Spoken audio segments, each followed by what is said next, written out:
नमस्कार, मी अनुजा. मुंबई तकवर आपल्या सगळ्यांचं स्वागत करते. महाराष्ट्रात ज्यांच्यामुळे घराघरात सनई चौघडे वाजलेले आहेत अशा अनुरूप विवाह संस्थेच्या managing director doctor Gauri Kanetkar आज ब्रँड मराठीच्या आपल्या एपिसोडच्या प्रमुख पाहुणे आहेत. मॅडम, तुमचं स्वागत आहे मुंबई तकमध्ये. नमस्कार. अनुरूप विवाह संस्था ही महाराष्ट्र आणि गुजरात दोन्ही ठिकाणी काम करते आणि मराठी आणि गुजराती हे वधूवर जोडवण्याचं काम हे त्यांचं असतं आणि लाखाहून अधिक लग्न ही त्यांनी जुळवलेली आहेत. फक्त महाराष्ट्रातच नाही तर अगदी भारतातली मराठी मुलं असतील, मुली असतील, जगभरातले मराठी मुलं मुली असतील, आपल्या ह्या सगळ्यांची पहिली चॉईस ही अनुरूप विवाह संस्था असते.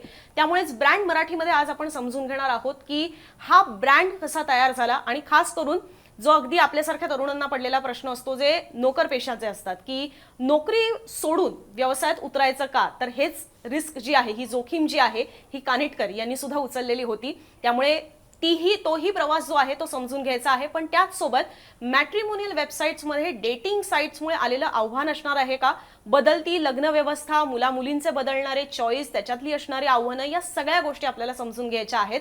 तुम्हाला डायरेक्ट या मुद्द्यांवर जायचं असेल तर हा व्हिडिओ थोडा फॉरवर्ड करून सुद्धा तुम्ही बघू शकता. पण आपण अनुरूपच्या प्रवासाबद्दल सुरुवातीला जाणून घेणार आहोत आणि नंतर लग्नातल्या या सगळ्या गोडवे जे आहेत त्यातले ते सुद्धा आपण जाणून घेणार आहोत. पण सगळ्यात पहिले मॅडम, मी जसं आता उल्लेख केला की तुम्ही जवळपास 20 वर्ष नोकरी करत होतात आणि त्याच्यानंतर तुम्ही अनुरूपमध्ये ऍक्टिव्हली आलेला आहात. सेम तुमच्या मुलांच्या बाबतीत पण तसंच आहे.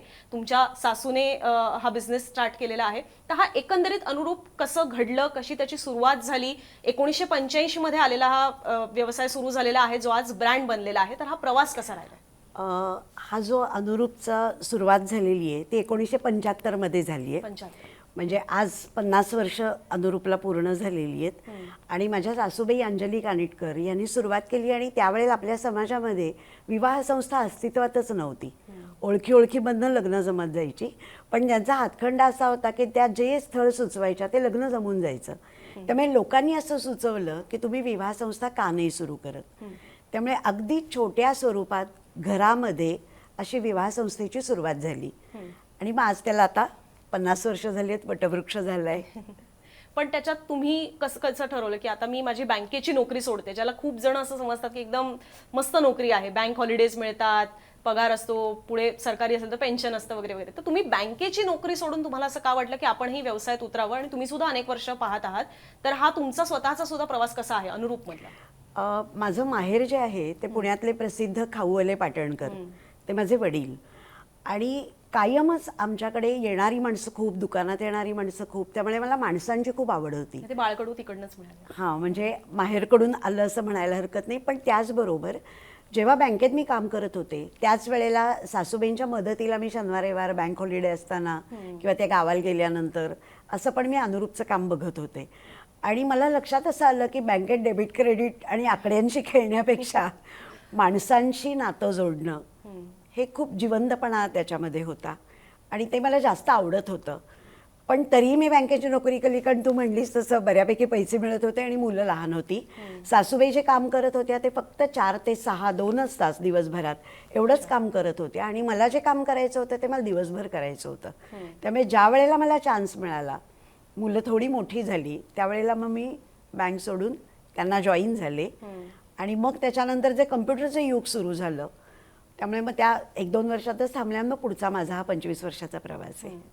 पण अनुरूप हा ब्रँड म्हणून एस्टॅब्लिश होईपर्यंत कसे त्यातले चॅलेंजेस होते? म्हणजे अगदी परदेशात गेलेल्या मुला मुलींची सुद्धा चॉईस हे अनुरूप असणं, कारण मी आज घराघरात पाहते जी मराठमोळी घरं आहेत, ज्यांना हवं आहे की एक विश्वासातलं स्थळ मिळावं, धोका होऊ नये अशी ज्यांना भीती असते, तर अशा परिस्थितीमध्ये ते अनुरूपवर येतात की जिकडे त्यांचा विश्वास असतो. आणि मला प्रेक्षकांना सुद्धा हे सांगायचं की हा काही स्पॉन्सर्ड कार्यक्रम नाहीये की ज्याच्यामध्ये मी कौतुक करेन वगैरे. हे खरोखर आहे, हे स्वानुभवातनं मी बोलत आहे की मी खरोखर अशी लोक पाहिलेली आहेत. त्यामुळे इतका हा विश्वास लोकांमध्ये संपादित करणं, तो सुद्धा लग्नासारख्या एकदम सेन्सिटिव्ह विषयांमध्ये, नाजूक विषयामध्ये, हे कसं चॅलेंज होतं? आणि हे म्हणजे इंटरनेटसारखं युग येण्याच्या पूर्वी ते तुम्हाला कसं जमत होतं की परदेशात गेलेल्या मुलांची सुद्धा चॉईस ही इकडे अनुरूप असणं, आणि त्याच्यानंतर सुद्धा ते कसं आव्हानात्मक राहिलं? बरोबर. कसं झालं ना, मी ज्या वेळेला अनुरूपमध्ये कामाला सुरुवात केली त्याच्या आधी मला केवळ आवड म्हणून मी मानसशास्त्रातले जवळपास 38-40 कोर्सेस केले. म्हणजे मला MA सायकोलॉजी नव्हतं करता येणार, कारण ते फुल टाईम कोर्स होता, मी नोकरी करत होते. पण मग मी ते कोर्सेस केले खूप सारे. डॉक्टर आनंद नाडकर्णी आणि पुण्याच्या अनुराधा करकरे यांच्याकडनं मी ते सगळे कोर्सेस केले. आणि ज्या वेळेला मी प्रत्यक्ष कामाला सुरुवात केली त्यावेळेला माझ्या असं लक्षात आलं की हा मानसशास्त्रावरती आधारित असलेलं व्यवसाय आहे. म्हणजे लग्न ही घटना जी असते ती प्रत्येक माणसाच्या आयुष्यातली अत्यंत महत्त्वाची टर्निंग पॉईंट म्हणूया अशी ती घटना असते. म्हणजे मला पार्टनर कसा मिळेल याच्यावरती माझं पुढचं आयुष्य कसं जाईल हे अवलंबून असतं. आणि समजा मला हवं तसा माझा पार्टनर वागला नाही तर मला काय करायचं आहे ही सुद्धा एक मानसशास्त्राची जडणघडण असते, आपल्या मनाची जडणघडण असते.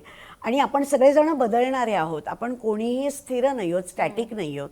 सो ह्या बदलणाऱ्या ज्या मनाच्या गोष्टी आहेत या कशा बरं आपण निर्माण करायच्या, कशा बरं पोचवायच्या लोकांपर्यंत, याच्यातनं खरं तर ती सुरुवात झाली. सुरुवातीला असं होत होतं की मी एका दोन मुलामुलींशी त्यांच्या पालकांशी बोलत होते आणि मग माझ्या असं लक्षात आलं की जे मी या एक दोन पालकांना मुलामुलींना सांगते ते एका वेळेला 500 जणांना सांगण्याची गरज आहे. आणि मग त्याच्यातनं असं लक्षात आलं की हे आपण एखादा प्रोग्रॅम करून सांगितलं पाहिजे. आणि मग आमचे खूप सारे प्रोग्रॅम्स त्याच्यातनं निर्माण झाले. मग वानगी दाखल मी नावं सांगते, ती नावं पण खूप सुंदर आहेत. लग्न मुलामुलींची चिंता पालकांची, अच्छा, शोध अनुरूप जोडीदाराचा, नंतर इतकं सगळं घडतंय आपण खूप शिकलोय तरी कुंडली पत्रिका याचं प्राबल्य काही कमी नाही झालेलं. त्यामुळे लग्न आणि पत्रिकेचं गौड बंगाल. ज्या वेळेला आपल्या मुलामुलींचे लग्न जमतात त्यावेळेला त्यांच्या आईवडिलांना पण वेगळ्या पद्धतीने वागावं लागतं. म्हणजे माझ्या सासूबाई माझ्याशी जशा वागल्या तसं मला माझ्या सुनेशी वागून आता चालणार नाही. तर मग मला माझ्या वागण्यामध्ये काहीतरी बदल करायला पाहिजे. तर तो काय बदल करायचा ते आम्ही सांगतो सासू सासरे होताना या कार्यक्रमामध्ये. हे सगळे पालकांसाठी कार्यक्रम आहेत आणि त्याचबरोबर मुलामुलींसाठी पण कार्यक्रम आहेत. त्याच्यामध्ये लग्न संवाद आहे, प्रॉपर कम्युनिकेशन कसं आपल्याला करायचं आहे घरामध्ये आई वडिलांची सळ शोधत असताना किंवा लग्न ठरल्यानंतर आपले जे सासू सासरे होणार आहेत त्यांच्याशी लग्न ठरवत असताना जेव्हा तुम्ही दोघं जण बाहेर जाता, एक मुलगा मुलगी बाहेर कॉफी शॉपमध्ये जातात, फिरायला जातात, त्यावेळेला त्यांनी एकमेकांशी कसं बोलायचं आहे. आणि सगळ्यात शेवटचा टॉपिक आहे सेल्फ टॉक. हा मानसशास्त्रावरती आधारित आहे ना, हा खूप मस्त आहे. म्हणजे कसं आहे की आपण आपल्या मनामध्ये जे बोलत असतो ना त्याच्यातनं आपल्या भावना तयार होतात, विचार तयार होतात आणि मग वर्तन येतं. तर आपल्या मनातले जे विचार आहेत, भावना आहेत, हे जर आपल्याला थोडेसे बदलता आले तर मग आपला विचार, भावना आणि वर्तन हे सगळं आपलं बदलतं. त्यामुळे सेल्फ टॉकला खूप महत्व आहे. आपण सतत मनामध्ये बोलत असतो आपल्या स्वतःशी. हा तो एक कार्यक्रम आहे. दुसरा एक कार्यक्रम आहे तो म्हणजे वर्कशॉप आहे आमचं, रंग लग्नाचे लग्नापूर्वी जाणायचे. ते त्याच्यामध्ये सेक्सॉलॉजिस्ट, गायनाकॉलॉजिस्ट असे सगळे डॉक्टर लोक, तज्ज्ञ मंडळी येतात. त्या प्रोग्रामच्या शेवटी एक कपलला बोलवतो आम्ही, एका जोडप्याला बोलवतो की त्यांनी एकमेकांची कसं जुळवून घेतलंय. त्यांच्या मुलाखती खूप साऱ्या आहेत. असं तो प्रोग्राम असतो. त्याच्या व्यतिरिक्त एक कार्यक्रम असा आहे सोशल मीडिया आणि लग्न. म्हणजे लग्न ठरवत असताना सोशल मीडियाचा प्रभाव सध्या इतका आहे की लग्न ठरवत असताना त्याचा प्रभाव येणारच आहे. तर तो कशा पद्धतीने येतोय, त्याच्यासाठी काय करायचं, तो एक कार्यक्रम असतो. अजून एक खूप सुंदर कार्यक्रम आहे रिलेशनशिप मनातलं ओठावर. आता कसं झालंय, लग्नाचं वय पुढे गेलंय. पूर्वी लग्नाचं वय मुलगी 21-22, मुलगा 24-25 असा होता. आता मुलगी 28-29 त्याच्याही पुढे मुलाचं वय गेलेलं आहे. तर या सगळ्या प्रवासामध्ये आपल्याला भावनिक आणि शारीरिक ज्या काही निर्माण होणाऱ्या गरजा आहेत आपल्या, तर त्याच्यासाठी आपल्याला बॉयफ्रेंड गर्लफ्रेंड लागणार. पण ते नातं लग्नापर्यंत पोचतं असं होत नाही. पण मग आता जो कोणी समोर व्यक्ती येईल की ज्याच्याशी मला कदाचित माझं लग्न होईल, तर त्याला माझ्या आधीच्या पास्टबद्दल, भूतकाळाबद्दल, माझ्या बॉयफ्रेंड गर्लफ्रेंडबद्दल कधी सांगायचं, कोणत्या शब्दात सांगायचं, सांगायचं की नाही, नाही सांगितलं तर काय होईल, सांगितलं तर काय होईल, असे खूप सारे प्रश्न हे त्या कार्यक्रमामधनं सोडवले जातात. आता हे सगळे जे कार्यक्रम आहेत हे सगळे कार्यक्रम ॲज गुड ॲज विवाहपूर्व समुपदेशनाचे आहेत. प्री मॅरिटल काउन्सिलिंग आपण ज्याला म्हणतो ते. तर त्या स्वरूपाचे हे कार्यक्रम आहेत आणि त्यामुळे ते सगळेच्या सगळे कार्यक्रम विनामूल्य असतात. आणि ह्या प्रत्येक कार्यक्रमाला 500 ते 1200 एवढी माणसं उपलब्ध असतात. म्हणजे मुलं मुली पालक असे सगळे येतात. आणि आपण जे म्हणतोय ना ब्रँड, मगाचपासून जो बोलतोय, तर ब्रँड असा नुसती ना एक टेबल खुर्ची मांडून नाही तयार होत किंवा सध्याच्या काळामध्ये एक वेबसाईट तयार करून नाही होत. तर आपल्याकडे येणारी मुलं मुली, आपला कस्टमर जो आहे तो नेमका काय विचार करतोय, त्याच्या धारणा काय आहेत, समाजामध्ये आता काय बदल होत आहेत, लग्न करायचंय की नाही, करायचं असेल तर कधी करायचं, किंवा मग कॉन्ट्रॅक्ट मॅरेज करायचं का लिव्ह इनमध्ये राहायचं का अजून काही प्रीनअप ॲग्रीमेंट करायचं वगैरे वगैरे, या सगळ्या ज्या गोष्टी आहेत, हे सगळं करत असताना माझा क्लायंटेल, माझा कस्टमर, माझी मुलं मुली काय नेमका विचार करतायत, पण त्याच वेळेला त्यांचे पालक काय विचार करत आहेत, कारण पालक अजून मागच्या काळात आहेत.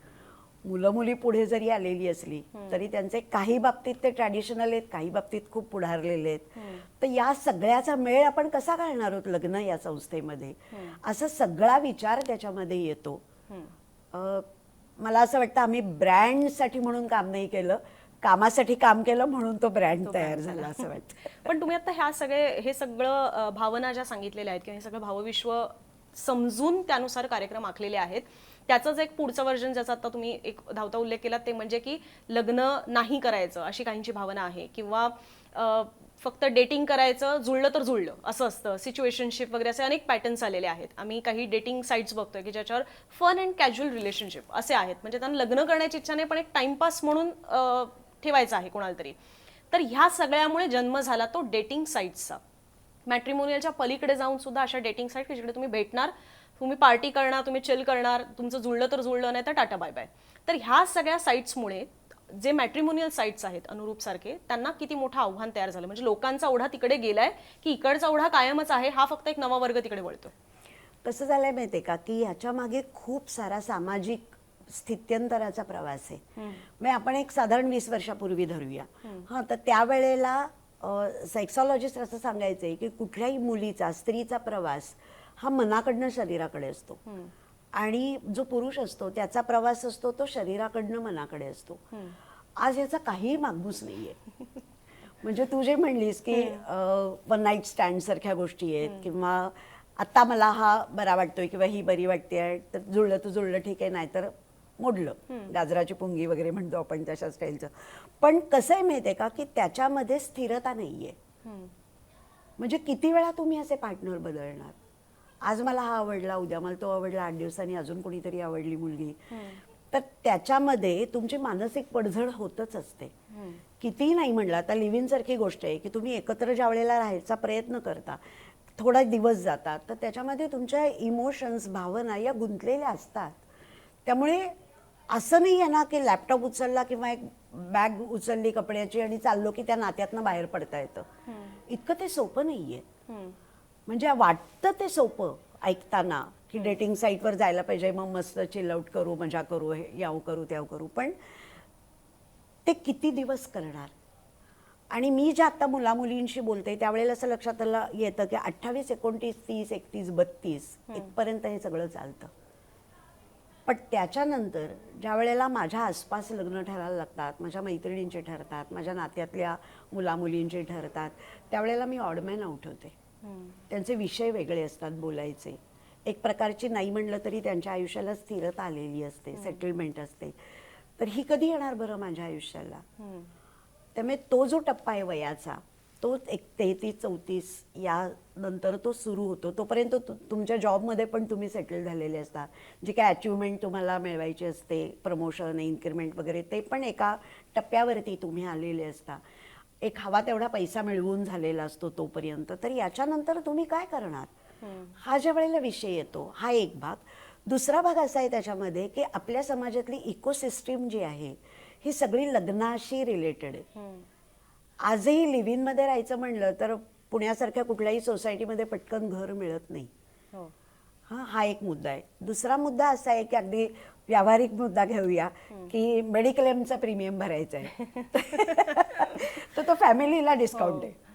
लिव्ह इन मध्ये राहता म्हणून तुम्हाला डिस्काउंट नाही मिळत. हा अगदी घर कर्ज काढायचं झालं तरी सुद्धा एक्झॅक्टली तेही आहे. जॉईंट लोन मध्ये तुम्हाला काढायचं. म्हणजे ही जी सिस्टीम बसवलेली आहे आपल्याकडे, ही सगळी लग्नाशी संबंधित आहे. कितीही लिगली लिव्ह इनला परमिशन असली असं आपण म्हणलं तरी ती अजून समाजाकडनं परमिशन नाही मिळालेली. सो तुम्ही ज्या पद्धतीने यावेळेला राहता त्यावेळेला तुम्हाला कितीही नाही म्हणलं तरी समाजातल्या नजरा झेलाव्या लागतात. तर ते करण्याची तुमची ताकद आहे का, हे पण प्रत्येकाने तपासून बघण्याची खूप गरज आहे. तर हे जोपर्यंत आहे तोपर्यंत या डेटिंग साईटचा, मॅट्रिमोनियल साईटवरती काहीही परिणाम होणार नाही. पण यातनंच मला पुढचा प्रश्न असा वाटला की किती दिवस असं असं खूप जणांना वाटतं की किती दिवस त्या सामाजिक प्रेशर अंडर आपण लग्न करावं. मला असं वाटतं की आमची पिढी किंवा माझ्या आसपासची पिढी असं सुद्धा विचार करते की आता सामाजिक प्रेशरचा एवढा काही फार फरक पडत नाही, कारण की तो एक टिपिकल आता डायलॉग आलेला आहे बरोबर की आहे. कोठला समाज अशा पद्धतीने ज्यावेळेला आपल्याला गरज असते त्यावेळेला ते असतात का वगैरे वगैरे. तर ते पण एक वेळेस आपण बाजूला सरू, पण घरातनं प्रेशर असतं की तुझं अमुक अमुक वय झालेलं आहे, तू जॉबमध्ये सेटल्ड आहेस, तुझ्या मित्रमैत्रिणींची लग्न झालेली आहेत, आम्ही लग्नाला जातो त्यावेळेला लोक आम्हाला विचारत असतात. ह्या प्रेशर खाली येऊन लग्न करणं हे योग्य आहे का? एक तर ना कुठल्याही प्रेशर खाली येऊन लग्न करणं हे योग्य नाहीये. मग ते सामाजिक प्रेशर असू दे, घरातलं प्रेशर असू दे, कुठलंही असू दे.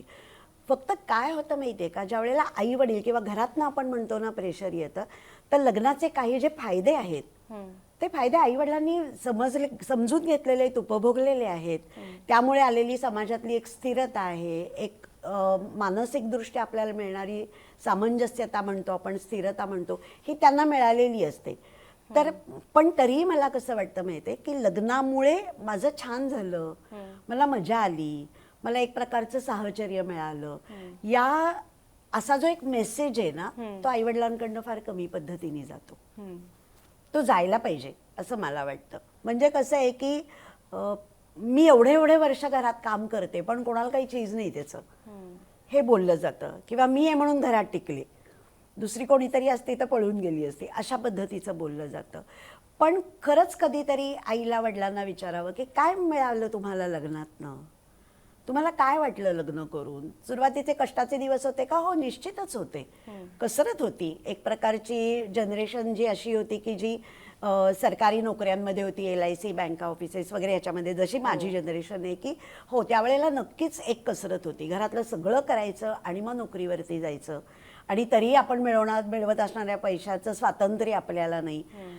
पण असं जरी सगळं असलं तरीही अनेक आईवडिलांना असं वाटतं की लग्नाने एक स्थिरता मिळाली आयुष्यामध्ये, म्हणून ते आईवडील घाई करत असतात. किंवा त्यांना असं वाटत असतं की हिला एक किंवा त्याला एक पार्टनर असावा, एक जोडीदार असावा, की जेणेकरून त्याचं आयुष्य मार्गी लागेल. पण हे तुम्ही कन्सल्ट केलं तर ज्यावेळेला मुलं स्वतःहून आपल्या आई वडिलांना बघतात, त्यामध्ये जर त्यांना असं दिसत असेल की माझे आई वडील तर भांडतायत, यांचं तर कशातच जुळत नाहीये, काही काही घरांमध्ये तर एकमेकांचा आदर राखला जात नाही, अशाही गोष्टी असतात. बऱ्याचदा असं वाटतं की एक व्यक्तीच घरातलं सगळं काम करते आणि बाहेर जाऊन पण काम करते, पण दुसरी व्यक्ती मात्र ती विषमता जी आहे ना ती बऱ्याच जणांना दिसून येते. किंवा कॉन्ट्रीब्युशन बद्दल सुद्धा, फायनान्शियल कॉन्ट्रीब्युशन कोण किती देतंय त्याच्यातली गोष्टी असतील. अशा अनेक गोष्टी आहेत की ज्या आई वडिलांकडे पाहून मुलांना असं वाटत असेल की मग हे सगळं करण्यासाठी मी लग्न का करू, म्हणजे लग्नातले मला सगळे कॉन्सच दिसत आहेत, मला तोटेच दिसत आहेत, फायदे दिसत नाहीयेत. तर हे लग्नाळू जी सगळी मुलं मुली आहेत घरात, त्यांच्यासमोर आई वडिलांनी आपल्या वागण्यातनं सुद्धा कसं इम्प्रेशन लग्नाबद्दल सेट केलं पाहिजे? निश्चितच केलं पाहिजे. आणि हे फक्त लग्नाला आपली मुलं मुली आल्यावर करायला पाहिजे असं नाहीये, तर ते खूप पूर्वीपासून केलं पाहिजे. म्हणजे बोलताना खूप विनोदी वाटेल, पण ज्युनियर सिनियर KG मध्ये मुलं आहेत तेव्हापासून केलं पाहिजे. म्हणजे थोडक्यात पहिल्यापासून आईवडिलांचं नातं जे आहे ना ते खूप चांगलं पाहिजे, ते सशक्त पाहिजे, यात काही वाद नाहीये. त्यांचं सहजीवन उत्तम पाहिजे. त्यामुळे हे सहजीवन आपण ज्याला म्हणतो की नाही, तर त्याच्यासाठी तुम्हाला ना काहीतरी योगदान द्यावं लागतं. कारण नवरा बायकोचं, पती पत्नीचं नातं आहे, हे जन्माबरोबर आलेलं नातं नाहीये. ते तुम्हाला निर्माण करावं लागतं, ते उभं करावं लागतं. आणि त्याच्यासाठी नेचर आणि नर्चर या दोन्ही गोष्टींची गरज आहे. म्हणजे जसा तुमचा स्वभाव असतो तर त्याच्या पद्धतीने तुम्हाला त्याच्यामध्ये काहीतरी भरीव कामगिरी करणं अपेक्षित असतं. मग याच्यामध्ये फक्त घरातलं काम, फायनान्शियल कॉन्ट्रीब्युशन एवढंच मर्यादित नाहीये. सगळ्यात महत्त्वाचं त्याच्यामध्ये रिस्पेक्ट, एकमेकांबद्दल आदर असणं. म्हणजे मी राहतेय घरामध्ये, ते एका माणसाबरोबर राहतेय, हा भान सतत आपल्या मनामध्ये माणसामुळे नाही तर त्याच्याबरोबर राहते, माणसाबरोबर राहतेय. हा, त्याचं कारण असं आहे की राहणारा माझ्याबरोबरचा माणूस आहे, म्हणजे मला जे वाटतंय, मी दमते, मला अमुक अमुक गोष्ट घडली तर वाईट वाटतं, तसंच ते त्यालाही वाटणार आहे. याचं भान एक माणूस म्हणून आपल्याला असायला पाहिजे. हा जर आपण आदर ठेवला तर त्याच्यातनं नंतर ट्रस्ट निर्माण होतो. त्यामुळे प्रेम, विश्वास आणि आदर. तर प्रेम सगळ्यात शेवटी येतं असं वाटतं मला. पहिल्यांदा येतो आदर, मग विश्वास आणि मग प्रेम येतं. आणि सहवासाने तुमचं प्रेम वाढत असतं कायमच. मी अजिबात केवळ अनुरूप विवाह संस्थेमध्ये काम करते म्हणून लग्न केलंच पाहिजे वगैरे अशा पद्धतीचं मी काही सांगणार नाही, कारण किंबहुना मी सांगितलं तर मुलं मुली ऐकतील वगैरे अशी शक्यता कमी आहे. परंतु मला असं वाटतं की जे तुम्हाला 34-35ला वाटणार आहे ना, त्यावेळेला बऱ्याचशा गोष्टी हातातनं सुटलेल्या असतात. तर तेच जर का तुम्ही अलीकडे, मी नेहमी त्याच्यासाठी असं म्हणते की तुम्ही किती फ्लेक्झिबल आहात आणि तुम्ही स्वतःचा अंदाज घेतलायत का. हा अंदाज कित्येक वेळेला नसतो आपल्याला. आणि हा एक मुद्दा. दुसरा मुद्दा असा आहे की हो, आई वडील भांडतायत, हां, किंवा माझ्या मित्रांचे डिवोर्सेस झाले, माझ्या मैत्रिणींचे झाले. तर मला नेहमी एक वाक्य खूप सांगायला आवडतं की कुठलाही डिवोर्स म्हणजे संसर्गजन्य आजार नाही आहे. की माझ्या मैत्रिणीचा झाला, माझ्या मित्राचा झाला म्हणून माझा होईल. का होईल माझा? म्हणजे नाही होणार ना. मग त्याच्यासाठी लागणारी जी स्किल्स आहेत ती मी शिकून घेईन ना.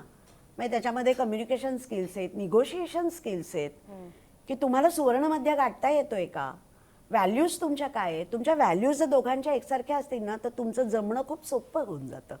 तुम्हाला वेळ नाही लागत एकमेकांशी जुळवून घेत असताना. किंवा माझा पार्टनर एका वेगळ्या क्षेत्रात काम करतोय, तर काय बरं त्या क्षेत्राच्या डिमांड्स, तो कसा काम करतोय तिथे, किंवा ती कशी काम करते, हे कम्युनिकेशन तुमचं जर रोजच्या रोज असतं. मी एक छोटीशी गंमत म्हणून सांगते तुला. मी बरेचदा सांगितलंय खरं, पण माझं ज्या वेळेला लग्न ठरलं त्यावेळेला माझ्या नवऱ्याने मला असं विचारलं की तुला माझ्याकडनं काय पाहिजे, अच्छा, किंवा तुझ्या आयुष्याकडनं पाहिजे, त्यात 2 गोष्टी तुम्हाला सांग. तर मी म्हटलं 2 नाही, मला एकच पाहिजे. तर तो म्हटला काय पाहिजे तुला. तर मी म्हटलं तुझ्या रोजच्या 24 तासातला मला अर्धा तास पाहिजे. ओ, अच्छा.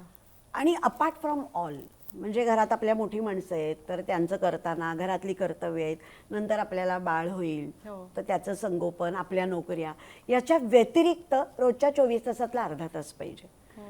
तर तसं जरा स्तब्ध झाला आणि मला म्हटलं तुला खूप पैसे, बंगला, गाडी, दागिने असं काही नको आहे. तर मी म्हटलं आपण शिकलेलो आहोत, आपण ते मिळवू ना, त्याच्यात काही विशेष नाहीये म्हणलं.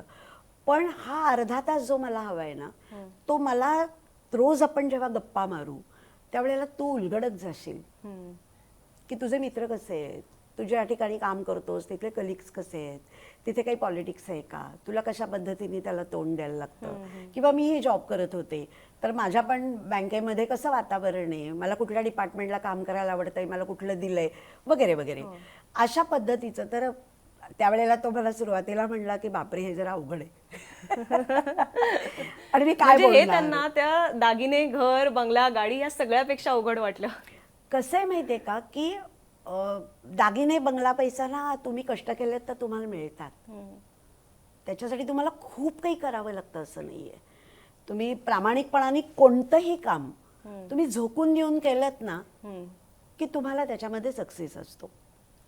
पण हे जे काय मी जे अर्धा तास मागते तर त्याच्यामध्ये तुम्हाला आवर्जून तो वेळ काढणं आणि हे दोघांनी करणं. मी त्याला असं म्हणलं की तू मला वेळ सांग, तू कुठलाही सांग. तू मला असं म्हणलास की रात्री जेवण झाल्यानंतर आपण चक्कर मारायला जाऊ, माझी तयारी आहे. तू म्हणलास सकाळी उठून बसू आपण पहाटे, तरी माझी तयारी आहे. फक्त तू सांग मला की मला हा अर्धा तास ओके आहे माझ्यासाठी असं. आणि आनंदाने सांगायची आनंदाची गोष्ट अशी की आजतागायत आम्ही ते पाळतो. किती वर्ष झाली लग्नाला? 44. 44. हे एवढ्या वर्ष त्यांनी निभावलंय, एकदाही मिस नाही झालं की असं केलं ना, मिस केलं की नाही असं नाही. एक 7-8 वर्ष झाल्यानंतर करिअरमध्ये खूप आपण बुडायला लागतो ना सगळेच जण. आणि माझ्या लक्षात आलं की ते मिस होतंय. तर तेव्हा काय आपले सोशल मीडिया किंवा स्मार्टफोन्स वगैरे काही नव्हतं ना. तर मी त्याला पत्र लिहिलं. अच्छा, अक्षरशः एका ओळीचं की still I am staying in your house. आणि ते त्याच्या ऑफिसला पाठवलं मी. अच्छा. आता कसं आहे यांनी सुद्धा पेशन्स वाढतो. तुम्हाला 4 दिवस वाट बघायला लागते की त्याला ते पत्र मिळणार, तो वाचणार, मग त्याची रिॲक्शन आपल्याला कळणार. गेले असे 4 दिवस मध्ये. आणि मग जेव्हा त्याला पत्र मिळालं त्या क्षणी बँकेत मी होते तर तिथे त्याचा फोन आला की मी लवकर येतोय, आपण बाहेर जाऊया. अच्छा. पण आता तुम्ही जसं म्हणालात की लग्नाच्या वेळेला तुम्ही फारच एक माफक अपेक्षा ठेवलेली होती की मला फक्त एक दिवसाचा अर्धा तास हवाय तुझा. तर आजकाल हेच मुलींबद्दल असं म्हटलं जातं की आजकाल मुलींचे नखरे फार वाढलेले आहेत. अनेक आहेत त्याच्यामध्ये. प्रामुख्याने जे बोललं जातं की मुलाचा पगार जर मुलीपेक्षा कमी असेल तर तो मुलींना पचत नाही किंवा आवडत नाही किंवा चालत नाही तशी मुलं वगैरे वगैरे अशा अनेक नखऱ्यांबद्दल बोललं जातं. तुमच्याकडे आता त्याचा भरघोस डेटा असेल, एवढ्या प्रोफाईल्स आहेत, खरोखर तुम्हाला असं वाटतं की मुलींचेच नखरे खूप होत चाललेले आहेत, किंवा नखरे म्हणण्यापेक्षा आपण मागण्या म्हणू की मागण्या खूप होत चाललेल्या आहेत, की मुलं सुद्धा त्याच पठडीतले आहेत? हा जनरेशनचा प्रॉब्लेम आहे ना की एका जेंडरचा? आपण त्याला नखरे पण म्हणायला नको, मागण्या पण म्हणायला नको, या अपेक्षा वेगळ्या आहेत असं म्हणूया. हं? आता कसं आहे सांगते, लग्न हा एक सध्या ना एका संक्रमणावस्थेतनं चाललंय. हं? म्हणजे एका बाजूला तुम्ही खूप आधुनिक विचार करताय वन नाईट स्टँड सारखा, आणि दुसऱ्या बाजूला तुम्ही ट्रॅडिशन मध्ये आहात. म्हणजे माझा नवरा माझ्यापेक्षा जास्त कमावणारा पाहिजे, तो जास्त उंच पाहिजे, तो वयाने पण मोठा पाहिजे. हं? आणि सेम मुलं पण विचार करतात की नाकापेक्षा मोती जड नको, मग ती कमी शिकलेली असू दे, बायपेक्षा कमी मिळवणारी असू दे. तर याची सांगड कशी घालणार ना आपण? तुम्ही एका बाजूला खूप आधुनिक आहात आणि एका बाजूला ट्रॅडिशन मध्ये अडकताय. तर हे कुठेतरी आपल्याला जुळवलं गेलं पाहिजे, याची सांगड घालता आली पाहिजे की असेल त्या मुलीचा पगार जास्त, पण कसं असतं माहितीये का, ज्यावेळेला हे जे आपण म्हणतो ना नाकापेक्षा मोती जड, त्याचं कारण असं असतं, तो जो मिळणारा तुमचा पगार आहे, तो पगार तुमच्या बोलण्यातनं आणि वर्तनातनं आला तर मग समोरच्याला नाही चालत. बरोबर. तो पगार, किंवा आम्ही असं म्हणतो की तुम्हाला मिळणाऱ्या डिग्र्या, तुम्हाला बाहेर मिळणारी वागणूक जी रिस्पेक्ट नसते, कारण आपण बाहेर वेगळे वागतो, घरात वेगळे वागतो. तर घरात शिरताना हे सगळं बाहेर चप्पल स्टँडवरती ठेवून घरात शिरा. घरात तुम्ही वेगळे आहात ना. आपण बाहेर सुटाबुटात वावरतो तरी घरात नाही ना तसे वावरत पण नाही, आपला पेहराव वेगळा असतो. तर घरात तुम्ही वेगळे आहात, तर तुम्ही जो काही पैसा मिळवता, जो काही पद प्रतिष्ठा, हे सगळं जे आहे ते आपल्या घरात चालत नाही. तर हे जर का तुम्ही घरात नाही आणलत ना, तर तुम्हाला जमायला काही तुमचं अवघड नाहीये. हे नाकापेक्षा मोती जड कधी होतो, मी तुझ्यापेक्षा जास्त कमावते, असं ज्या वेळेला तोंडातनं बोललं जातं, मग त्याची त्याला भीती वाटते आणि तो आधीच म्हणतो नकोच मग. पण मग अशा वेळेला ज्या वेळेला तुम्ही अनुरूप किंवा विवाह संस्थेवर वधूवर सूचक मंडळामध्ये भेटता, तुम्ही फक्त एक प्रोफाईल पाहिलेली असते ज्याच्यामध्ये तुम्हाला ती व्यक्ती कशी दिसते माहिती आहे, ती किती कमवते माहिती आहे, तिच्या आईवडिलांचं एक थोडक्यात बॅकग्राऊंड माहिती असतं. या पलीकडे तुम्हाला ती व्यक्ती माहिती नसते, ज्या व्यक्तीसोबत तुम्हाला ऍक्च्युअल अख्खा जीव म्हणजे आयुष्य घालवायचं आहे. तर ज्यावेळेला तुम्ही ऍक्च्युअली भेटायला जाता एकमेकांना, त्यावेळेला काय प्रश्न असले पाहिजेत? म्हणजे काय काय अवास्तव मागण्या ठेवण्यापेक्षा किंवा उगाच त्याच्या काहीतरी बॉडी लँग्वेजमधनं गेस करण्यापेक्षा काय विचारलं पाहिजे आणि कसं वागलं पाहिजे त्यावेळेला पहिल्या भेटीत? मला असं वाटतं लग्न हे खूप कॅज्युअल घेण्यासारखी गोष्टच नाहीये. It's a serious matter. त्यामुळे तुम्ही जेव्हा पहिल्यांदा भेटायला जाल त्यावेळेला त्याचा पूर्ण अभ्यास करून जायला पाहिजे. म्हणजे चला आज मला वेळ आहे, आज भेटून येते या मुलाला, आईने पाठवलंय म्हणून मी जाते, असं करण्यात काही पॉईंट नाही. तर त्याचं प्रोफाईल, त्याचं तिचं म्हणजे दोघांचे ते प्रोफाईल पूर्ण वाचलं गेलं पाहिजे, त्याचा अभ्यास केला गेला पाहिजे. आणि मग ज्या वेळेला आपण त्याला किंवा तिला भेटायला जाऊ त्यावेळी त्यातले क्लू आपल्याला मिळू शकतात बोलायला. आणि मग ते घेऊन आपण बघितलं, समोरच्याशी बोललो, तर त्या माणसाला पण कळतं अरे ही सगळं वाचून आली आहे. त्यामुळे समोरच्या व्यक्तीमध्ये जेव्हा आपण इंटरेस्ट घेतो ना, तेव्हा समोरची व्यक्ती पण खुलून बोलायला लागते. हा एक मुद्दा आहे. दुसरा मुद्दा असा आहे, मी जेव्हा आता म्हणते की लग्न हे कॅज्युअली घेण्यासारखी गोष्ट नाहीये, तर त्याच वेळेला तुमच्या ज्या अपेक्षा आहेत त्या अपेक्षा या लेव्हलवरती असायला हव्यात, त्या मागण्या असता कामा नयेत. हां, अपेक्षांचा अर्थ आहे की अमुक एक गोष्ट पूर्ण झाली तर छान, नाही झाली तरी चालेल. मागणीचा अर्थ असे की नाही सॉरी मला हे हवंच आहे, जिथे च येतो तिथे मागणी येते. आता ज्या वेळेला मागण्या असूच शकतात, त्याबद्दल माझं म्हणणं नाहीये, पण तुम्हाला त्या माहीत पाहिजेत. आणि काय नकोय या गोष्टी आधी ठरवा. त्या 3-4च असतात. काय हवंय असं विचारलं ना की समोरची व्यक्ती 50 गोष्टी सांगते. पण काय नकोय, सॉरी मला आय कॅनॉट स्टँड इट, या तुमच्या 3च गोष्टी असतात, 4च गोष्टी असतात, त्या ठरवा. उदाहरणार्थ मला ड्रिंक्स घेणारी मुलगी किंवा मुलगा नकोय. आता काय मागता फक्त मुलांचं नाही, आता मुली पण त्याच्यामध्ये आहेत. सो अमुक एक ड्रिंक घेणारी व्यक्ती मला नकोच आहे, ही तुमची मागणी असू शकते आणि त्याला तुम्ही चिकटून राहू शकता. अजूनही वेगवेगळ्या गोष्टी असतात. तर काय नकोय हे ठरवा फक्त, काय हवंय हे ठरवण्यापेक्षा. आणि मग त्याच्याशी बोलताना तुम्हाला असं सांगितलं जाईल की नाही मला सॉरी मला हेच हवंय, पण ते सुद्धा ना किती आपण ॲडॅमंट नाही होत ना. म्हणजे हा प्रश्न सगळीकडे आहे. म्हणजे मुंबईमध्ये सेंट्रल वेस्टर्न लाईन आहे, पुण्यामध्ये कोथरूड पेठांचा भाग आहे, अगदी अमेरिकेत गेलं तरी ईस्ट कोस्ट वेस्ट कोस्ट आहे. त्यामुळे मी माझं लोकेशन सोडणार नाही. कोणीही, मुलगा असू दे किंवा मुलगी असते, असं अजिबात आता नाहीये की मुलीने सोडून त्याच्याकडे जायला पाहिजे, असं काही नाहीये. जर तिचा जॉब किंवा तिचं काम जे आहे ते त्याच ठिकाणी राहून करायचं असेल तर मुलांनी सोडून यावं. असं कुठला एक किस्सा सांगू शकता जो तुम्हाला हो. चक्रावून टाकणारा होता? म्हणजे मे बी आयडेंटिटी ऑब्व्हियसली नका सांगू, पण किस्सा. नाही, आता बरेचदा कसं असतं, हे परत ट्रॅडिशन आहे हां की मी माझं घर सोडून यायचं. हां म्हणजे मध्यंतरी एक मुलगा आला होता आणि ते राहतात मुंबईमध्ये, त्याचे आई वडील आणि त्याचं कामही मुंबईत आहे. त्याचा जॉब असा आहे की त्याला पुण्यामध्ये ट्रान्सफर मिळू शकते आणि त्याच्या आईवडिलांनी पुण्यातही एक फ्लॅट घेतलेला आहे. तर एक मुलगी भेटली होती त्याला आणि ती म्हणली तू ये पुण्यामध्ये, कारण ती पुण्यातली होती. तर जर तुझं घर इथे आहे, तुला ट्रान्सफर मिळू शकते, तर तू ये पुण्यामध्ये. तर तो म्हणला हे भयंकर आहे, म्हणजे मुलींनी यायला पाहिजे ना ट्रॅडिशनली म्हणलं तर. तर मी त्याला म्हणलं की अरे ट्रॅडिशन सोड तू, आता आपण बदलूया ना ट्रॅडिशन. तर तो म्हणला आईवडिलांना सोडून यायचं. तर मी म्हटलं ती पण येणार ना मुंबईत येताना आईवडिलांना सोडून, तर सुवर्णमध्ये आपल्याला गाठता येईल ना. बरं पुणे मुंबई अंतर किती आहे आता, 2-3 काहीच नाहीये ना, काहीच नाहीये म्हणजे. तर हे सगळं घडत असताना हा एक नवा विचार त्याला वाटला, त्याच्यावर त्याने बराच विचार केला. आणि मग एक 15-20 दिवसांनी त्याचे आईवडील आणि तो आले आणि आईवडील मला म्हणले की असं कसं सांगता तुम्ही आमच्या मुलाला. तर मी म्हटलं की आपल्याला काय हवंय, म्हणजे जे मी मगाशी उल्लेख केला ना सासू सासरे होताना या कार्यक्रमामध्ये, की आई वडिलांनी पण हा विचार करायला हवाय की आपल्या मुलांच्या संदर्भामध्ये आम्हाला काय बरं हवंय. तर आता इतक्या लिमिटेड अपेक्षा आहेत की त्या दोघांनी छान एकत्र राहावं, एकमेकांशी जुळवून, इतकीच अपेक्षा आई वडिलांची आहे. त्याचं कारण असं आहे की आमची जी जनरेशन आहे की ज्यांची मुलं लग्नाची आहेत, तर त्यांची लग्न खूप लवकर झाली आहेत. त्यामुळे ते एकदम फिजिकली फिट आहेत, फायनान्शियली इंडिपेंडंट आहेत, ते काही मुलांवरती अवलंबून वगैरे नाही आहेत अजिबात. त्यामुळे हा जो विचार आहे की मुलामुलींनी आपला रिस्पेक्ट ठेवायचा असेल आई वडिलांनी, तर त्यांना त्यांच्या पद्धतीने जगून द्यावं, हा विचार खूप महत्त्वाचा आहे. त्यांची लाईफस्टाईल वेगळी आहे, जी आईवडिलांची वेगळी आहे, त्यांची वेगळी आहे. आईवडिलांचा दिवस आजही 10ला संपतो, 10:30ला संपतो फार तर. मुलांचा दिवस खूप उशिरा संपतो, उशिरा सुरू होतो. हे तर अगदी छोटीशी गोष्ट आहे, पण याच्या पलीकडे सुद्धा जवळची भाऊ बहीण वगैरे नाही आहेत, सिबलिंग्स नाहीच आहेत आता. तर मग त्याची जागाही मित्रमैत्रिणींनी घेतली. तर मित्रमैत्रिणींचं स्थान आपल्या मुलांच्या आयुष्यामध्ये काय असणार आहे याचा पण मागोवा आईवडिलांनी घेणं खूप गरजेचं आहे, की जे आईवडिलांना माहितीच नाहीये, कारण ते तसं कधी जगलेले नाहीयेत. कारण त्यांच्या वेळेला त्यांच्याकडे खूप नातेवाईक मंडळी होती आणि कितीही नाही म्हणलं तरी मित्रमंडळींचं स्थान हे दुय्यम होतं. पहिले सगळे घरातली मोठी माणसं म्हणजे वगैरे वगैरे जे काही होतं ते. आता तशी गोष्ट नाहीये.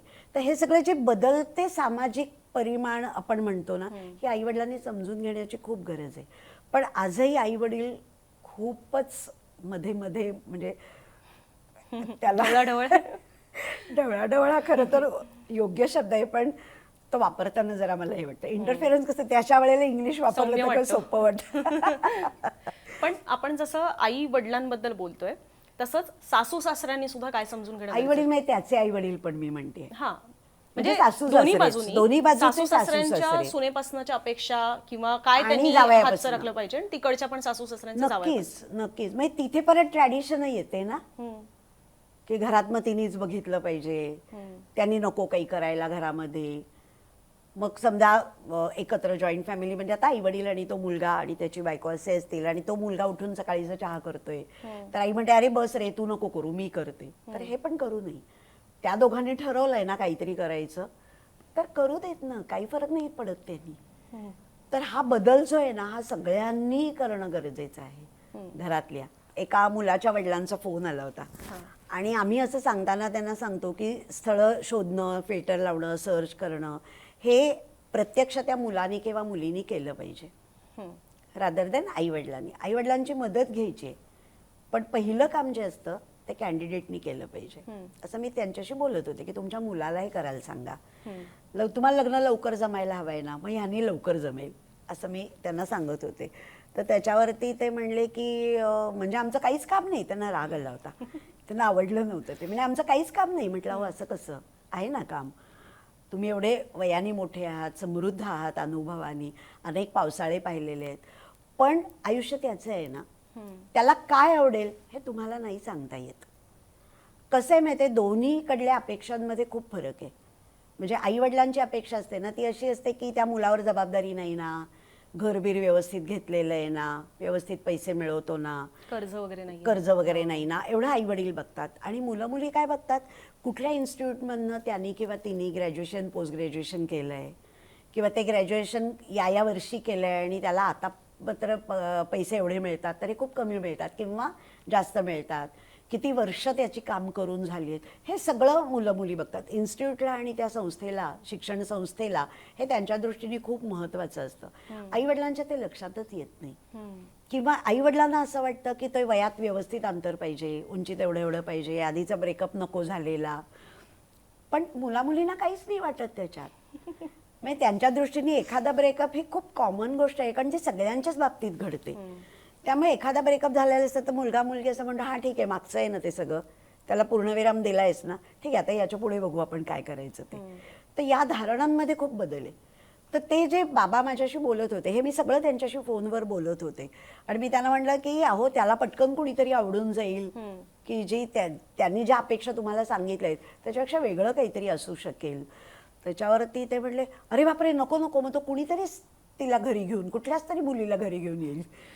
तर आमच्याकडे आम्ही खूप असे वेगवेगळे स्लोगन्स तयार केले. त्याच्यातलं एक स्लोगन असं आहे की आपणच आपल्या मुलांवरती किंवा आपणच दिलेल्या संस्कारांवरती अविश्वास नाही आहे का? की जेव्हा आपण म्हणतो की नाही नाही, तो काहीतरीच निवडून आणेल, तर मग आपण आतापर्यंत काय शिकवलं त्याला? बरोबर. आपण काय संस्कार दिले? तो असं कसा काय कुठली तरी मुलगी किंवा कुठला तरी मुलगा शोधून आणेल? असं होणार नाही ना. पण आता मला आणखीन अशा विषयाकडे यायचं की दोन मुद्दे आहेत त्यातले. एक म्हणजे की मॅट्रिमोनियल साईट्स या पहिले ओळखीच्यांमधनंच असायच्या, की म्हणजे अशा एक गावात किंवा एका वस्तीतलं वाडीतली अशी एक व्यक्ती असायची की जी सगळ्यांचीच सळ जुळवून आणायची. त्यामुळे तिच्यावर अगदी आंधळा विश्वास असायचा. कालांतराने तो थोड्याफार प्रमाणात त्याचं असं एक स्थानिक वधूवर मंडळ बनलं, मग त्याच्यावर पण थोडाफार विश्वास बनायला लागला. जेव्हा ह्याला एक कॉर्पोरेट व्हर्जन आलं, खूप आता आहेत, तुम्हीही त्यातले आहात, तर त्यावेळेला त्याच्यावर विश्वास हा कसा ठेवायचा, किंवा त्याला आता म्हणजे वधूवर सूचक मंडळ हा बिझनेस झालेला आहे का, असं त्याच्याकडे पाहायचं का? आणि तो बिझनेस जरी झालेला असेल तरी सुद्धा त्यातल्या भावना कायम ठेवून म्हणजे ती सांगड तुम्ही घालत आहात का, की आता पर्टिक्युलरली अनुरूप किंवा वधूवर सूचक मंडळ ही बिझनेस झालेली आहेत असं मानायचं का? एक सांगू का की बिझनेस झालाय का? हो, पण बिझनेसला दोन बाजू असतात. हां, म्हणजे तुम्ही सगळंच्या सगळं फक्त पैशात जर तोलायला लागलात तर तो नुसता बिझनेस होतो. पण त्याच वेळेला तुमचं लग्न, आता आम्ही लग्न या विषयात काम करतो, आमची टॅगलाईन आहे इथे लग्न जमते, तर तिथपासनं इथे लग्न टिकते, इथे लग्न बहरते, फुलते आणि इथे लग्न प्रगल्भ होते. हा एक प्रवास आहे. या प्रवासाचं पण आमच्याकडे बांधिलकी आहे. नुसतं लग्न जुळवून दिलं की तो आपल्या लग्नात म्हणतात ना सावधान, त्या शब्दाला खूप महत्व आहे. तर फक्त लग्न जमणं एवढीच आमची जबाबदारी नाहीये. तर या दोघांनी खूप छान पद्धतीने त्यांचं आयुष्य पुढे नेलं पाहिजे.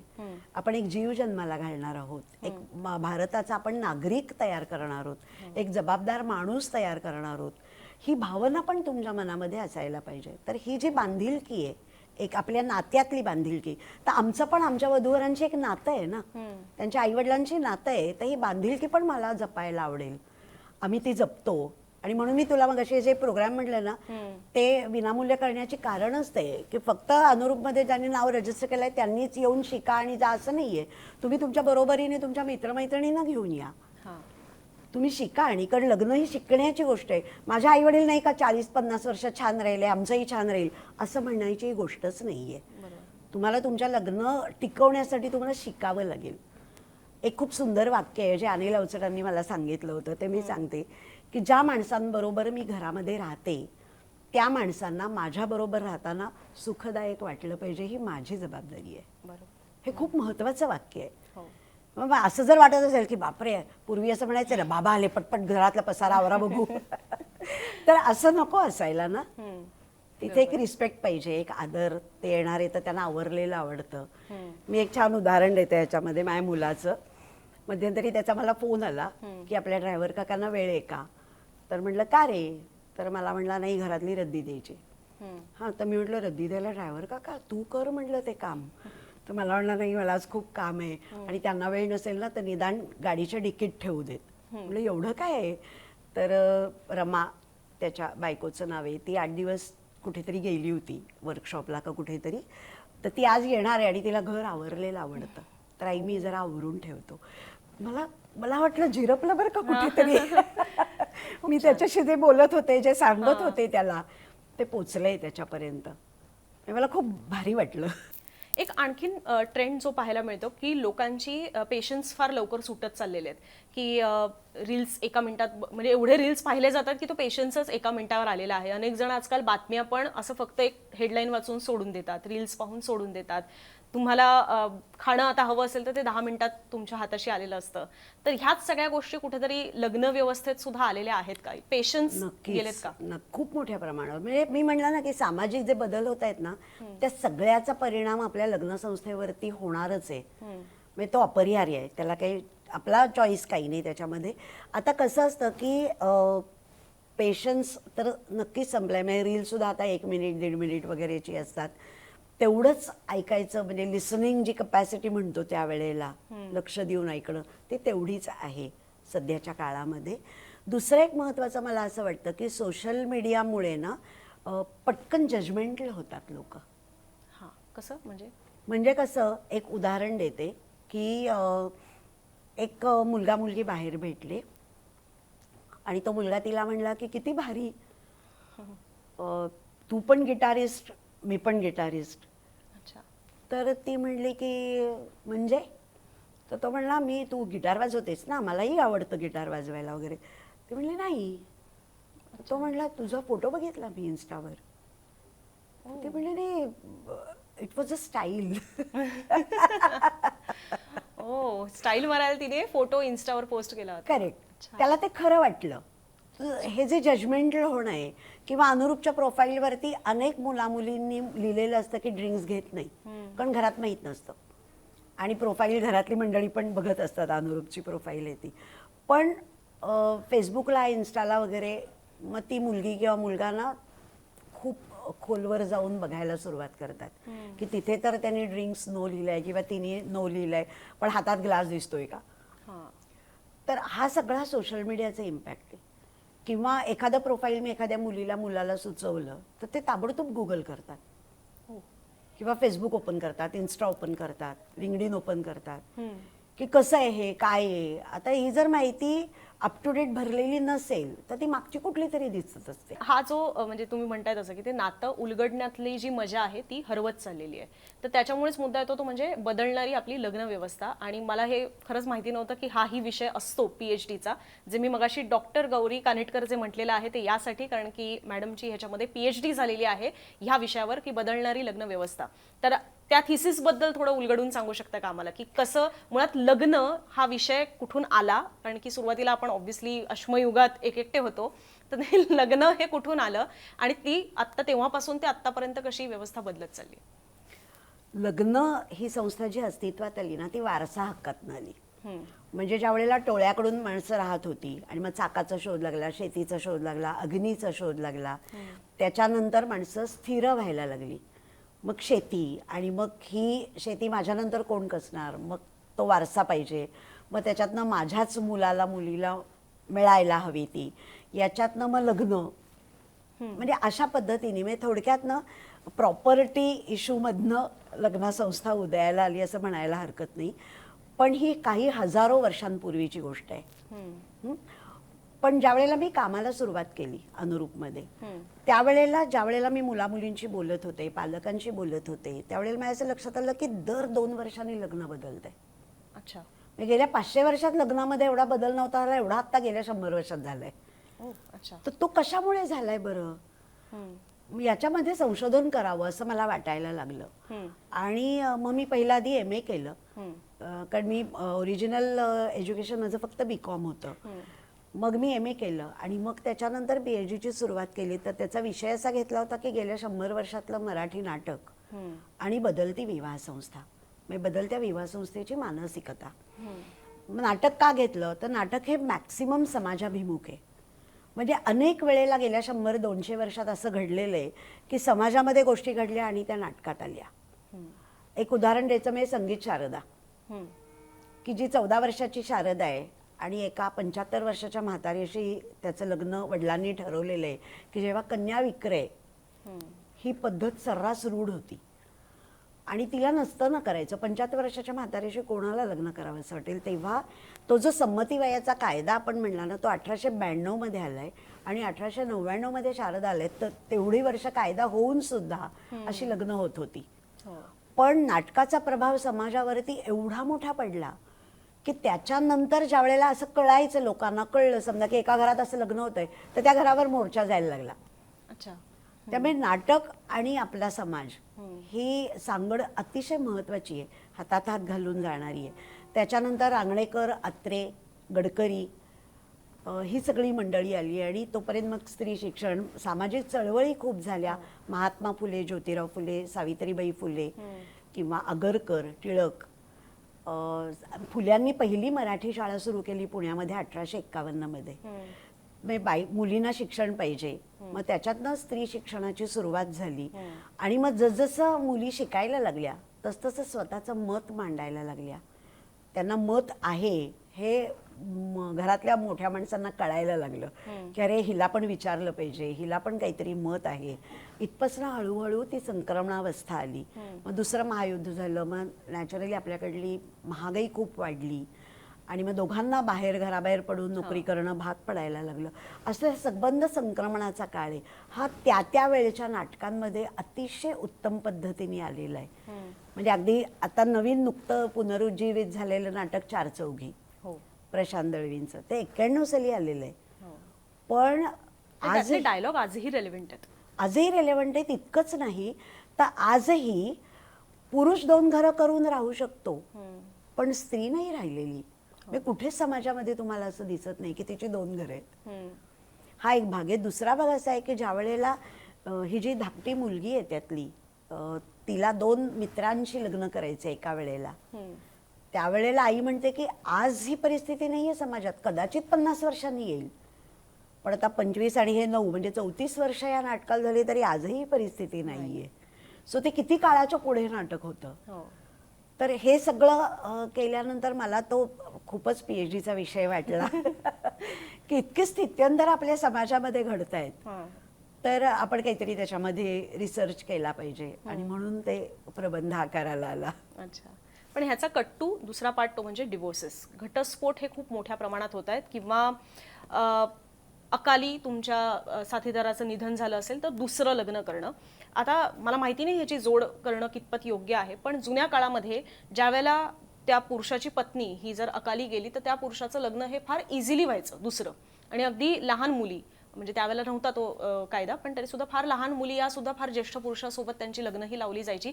त्या काळात ती मान्यता होती की त्या मुलाचं हे दुसरं लग्न असेल, तिसरं असेल, किंवा पहिलीला मूल होत नाहीये म्हणून दुसरं करणं असेल. या सगळ्या गोष्टी त्या काळात मान्यता होत्या.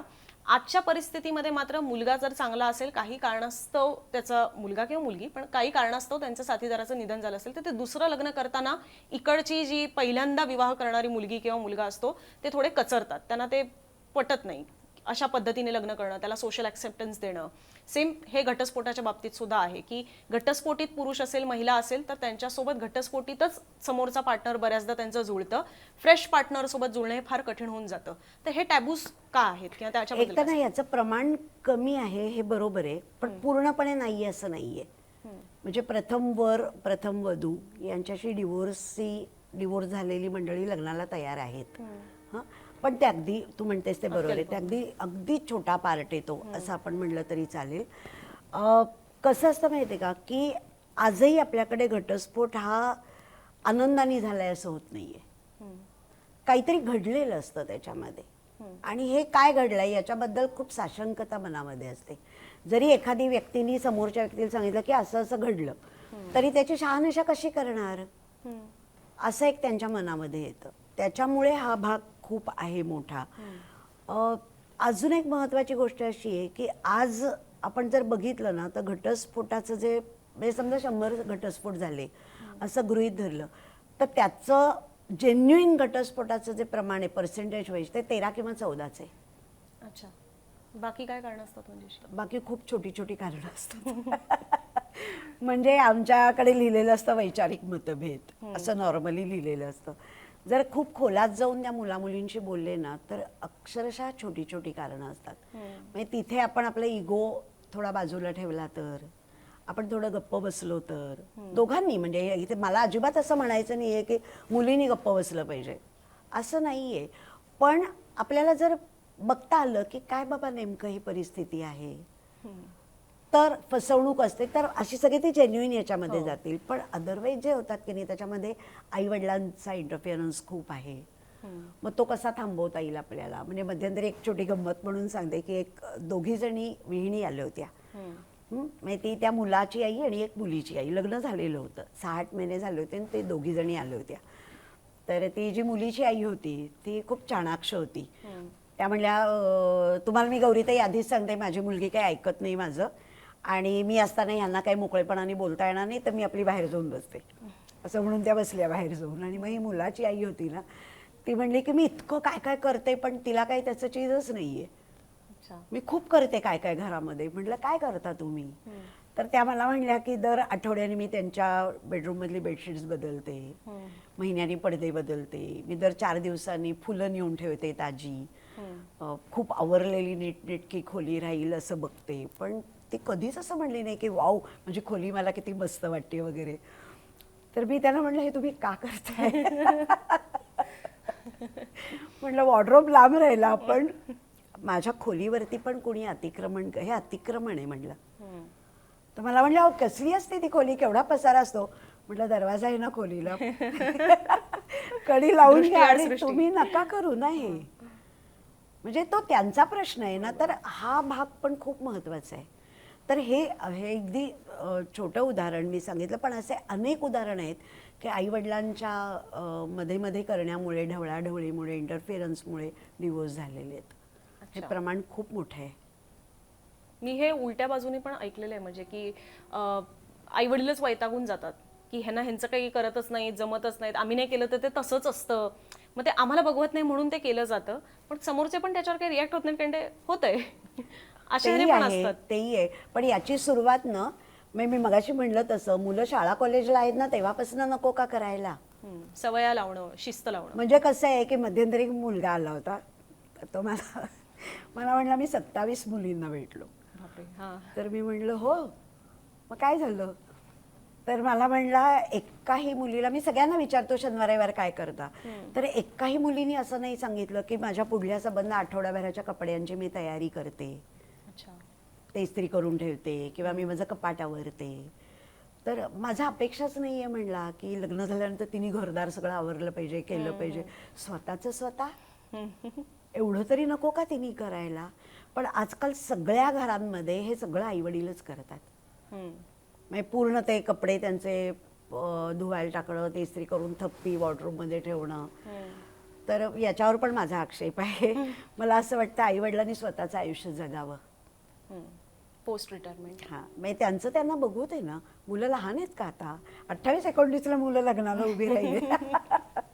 आता यातला सगळ्यात मुद्दा महत्वाचा आहे म्हणजे आम्ही आमच्या कायद्याचं बोला म्हणून आमचा एक वेगळा सेगमेंट आहे ज्याच्यामध्येही आम्ही तो लीगल पॉईंट ऑफ व्ह्यूने कव्हर केलेला आहे, पण तो मॅट्रिमोनियल साईडने पण कव्हर झाला पाहिजे की याच्यामध्ये काही फ्रॉड्स होतात जे तुमच्या बाजूने नसतात पण तिथे भेटलेल्या दोघांमध्ये होत असतात. तर त्याच्यामध्ये कसं सावध राहावं, तुम्ही एखादं स्थळ पाहता तेव्हा तुम्ही काय काळजी घेतली पाहिजे आणि समोरून जरी कुठल्याही पद्धतीने इन्व्हॉल्वमेंट होत असेल तरी तुम्ही काय त्याच्यामध्ये खबरदारी घ्यायला हवी. 2 भाग आहे त्याच्यामध्ये. एक तर आम्ही काय करतो तो एक भाग सांगते आणि दुसरा जे आपली वधूवर पालक आहेत त्यांनी काय करायचं हे सांगते. सगळ्यात पहिल्यांदा म्हणजे आम्ही 4 प्रकारचे डॉक्युमेंट्स घेतो. आयडेंटिटी प्रूफ घेतो, त्याच्यात पॅन, आधार, पासपोर्ट अशासारखं असतं.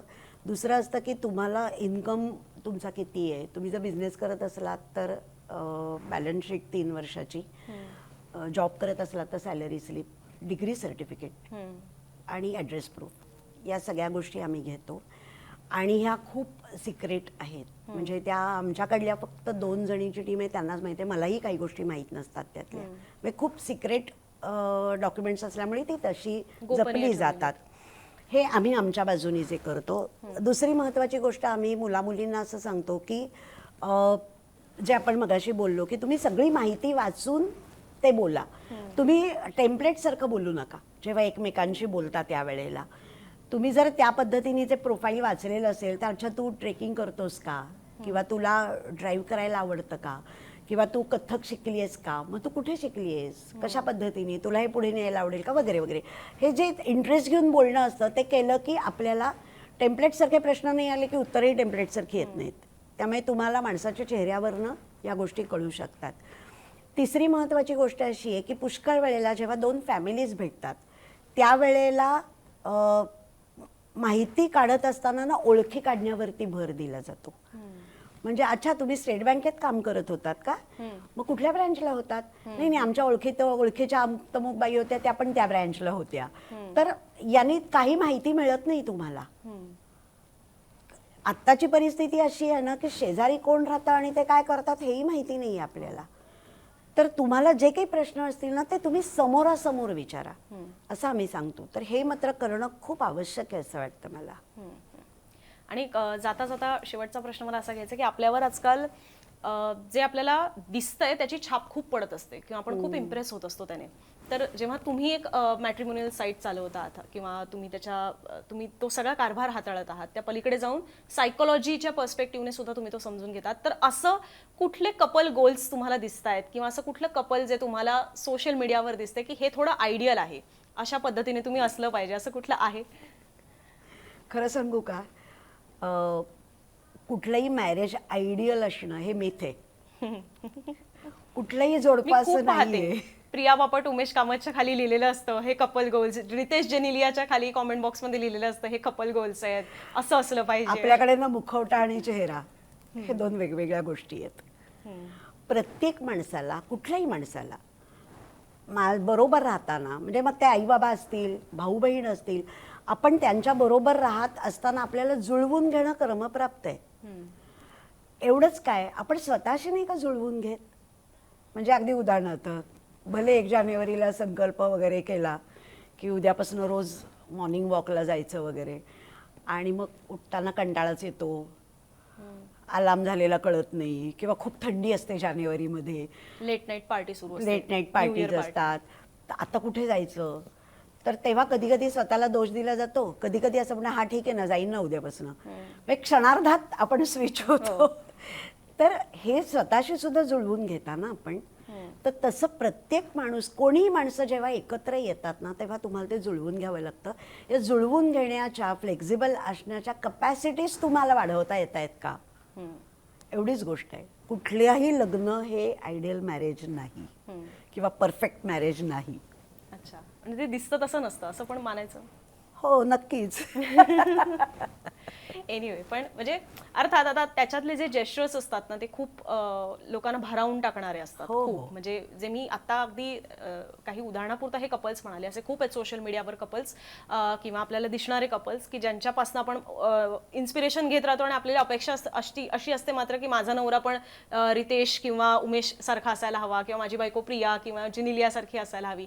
अशा अपेक्षा ठेवायला हरकत नाही, फक्त ती मागणी नसायला हवी, असं जसं मगाशी मॅडम म्हणालेले आहेत.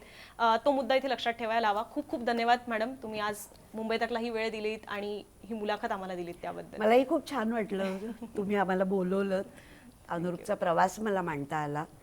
खूप थँक्यू. थँक्यू. तुम्हाला ही मुलाखत कशी वाटली, तुमच्या प्रतिक्रिया सुद्धा खाली कॉमेंट बॉक्समधून आमच्यापर्यंत नक्की पोहोचवा. कॅमेरामन प्रशांत भट, मंगेश आमरे आणि मंदार चव्हाणसह मी अनुजा, मुंबई तक.